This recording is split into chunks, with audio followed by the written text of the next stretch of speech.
O presidente Jair Bolsonaro discursou hoje durante o lançamento da pedra fundamental da BR-367 em Minas Gerais. Bolsonaro mencionou que a obra é mais uma das que foram prometidas por governos anteriores, mas nunca chegavam, e acrescentou: chegou agora em nosso governo. Bolsonaro garantiu que seu governo continuará a desenvolver obras e afirmou: ninguém em nosso país será esquecido. Assista.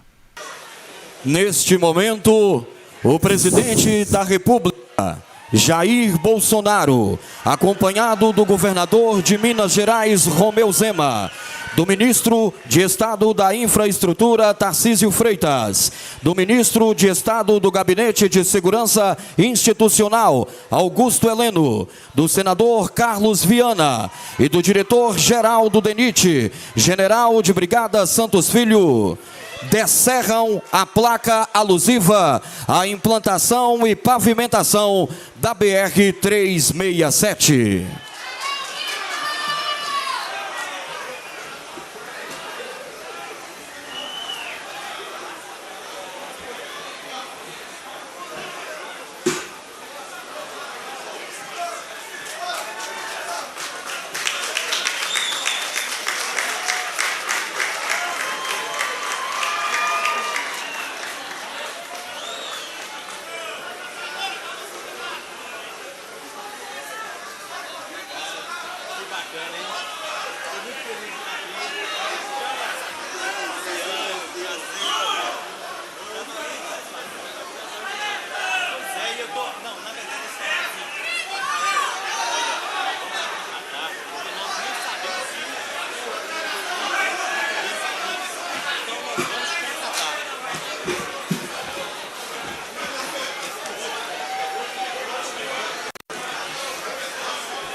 Senhoras e senhores, com a palavra o presidente da República, Jair Bolsonaro.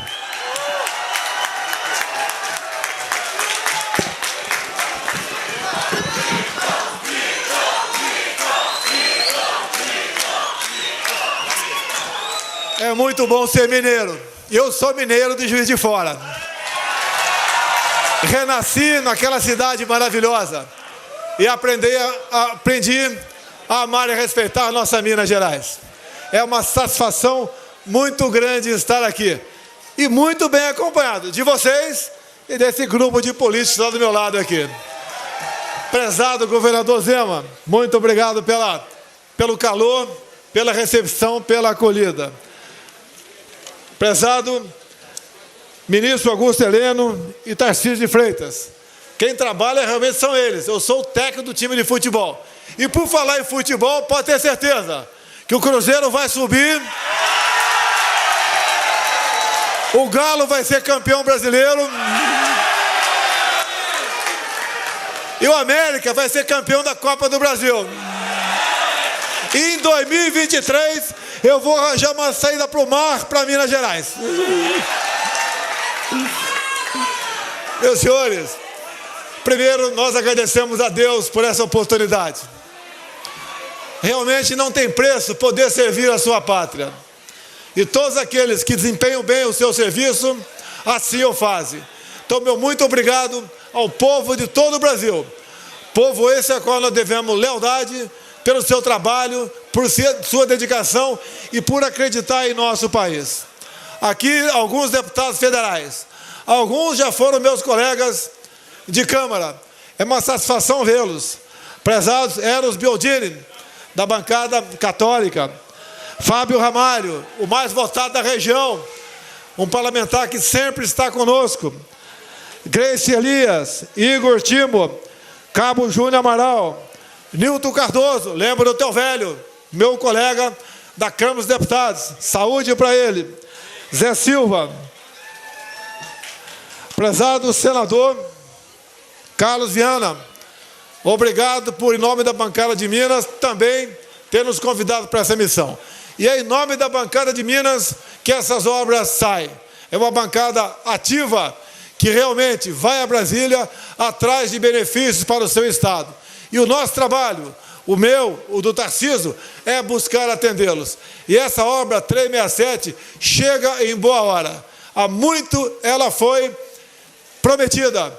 E, lamentavelmente, a obra não chegou aqui. Agora vai chegar em nosso governo. Porque eu tenho falado com o Tarcísio. Importante concluir obras e poder fazer aquelas que nós podemos concluí-la ao longo do mandato. Não deixar para depois. Agora há pouco eu vi levantar uma placa ali sobre o lítio. Assinei há poucos dias um decreto permitindo a continuidade da exploração do lítio na região. Vocês não foram esquecidos, assim como ninguém do nosso país será esquecido. E nesse momento, eu só tenho então a agradecer a vocês, porque participar de um evento como esse não tem preço. O Vale do Jequitinhonha, sim, é o início do nosso Nordeste, mais pela região Sul. E temos um plano para ele. E esse plano começa com a 367, começa com o capitão Tarcísio de Freitas. Amigos de Minas, muito obrigado pela oportunidade. Que Deus continue abençoando a todos vocês.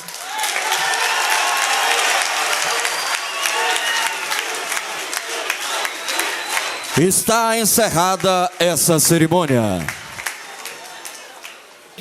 Caros colegas parlamentares, não há como vir a esta tribuna no dia de hoje sem fazer menção ao show de horrores que se observou no último fim de semana, desencadeado por um voto que afrontou a Constituição da República Federativa do Brasil, dada pelo relator, ministro do Supremo Tribunal Federal, Gilmar Mendes, e acompanhado por outros 4 ministros, dando ao senador Davi Alcolumbre a possibilidade que lhe era flagrantemente negada pela Constituição de concorrer à sua própria reeleição.